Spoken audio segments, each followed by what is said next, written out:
നത്തോലി മീനാണ്. നത്തോലി മീൻ വെട്ടിയതിൻ്റെ വേസ്റ്റ് നമുക്ക് വളം ഉണ്ടാക്കാനാണ്. ഇത് വളം ഉണ്ടാക്കുന്ന പാത്രം. ഇത് നത്തോലി മീൻ്റെ അടിയിൽ വേസ്റ്റ് ഉണ്ട്. പിന്നെ നമുക്ക് ഇത് കടലപ്പിണ്ണാക്ക, ഇത് ശർക്കര, ഇത് വേപ്പൻ പിണ്ണാക്ക്. ഇതെല്ലാം കൂടെ നമ്മൾ ഈ പാത്രത്തിലിട്ടിട്ട് അടച്ചു വെക്കുക. അപ്പം നല്ല ജൈവവളം കിട്ടും. ആദ്യമായിട്ട് മീനിടാം.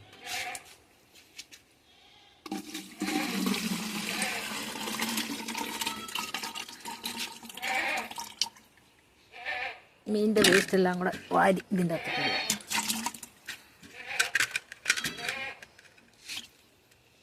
ഇനി നമുക്ക് വേണ്ടത് ശർക്കര ഇടാം. മീനിൻ്റെ പെട്ടെന്ന് മണം അങ്ങ് വരാതിരിക്കും. ഇനി നമുക്ക് വേപ്പൻ പിണ്ണാക്ക്, ഇത് വേപ്പൻ പിണ്ണാക്ക്.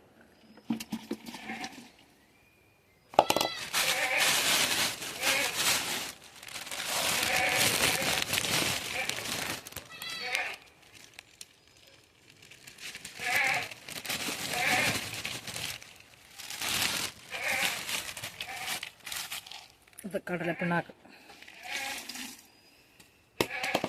ഇതെല്ലാം കൂടി ഇട്ടിട്ട് ഇളക്കിയിട്ട് നമ്മൾ കുറച്ച് വെള്ളം കൂടി ഒഴിക്കും.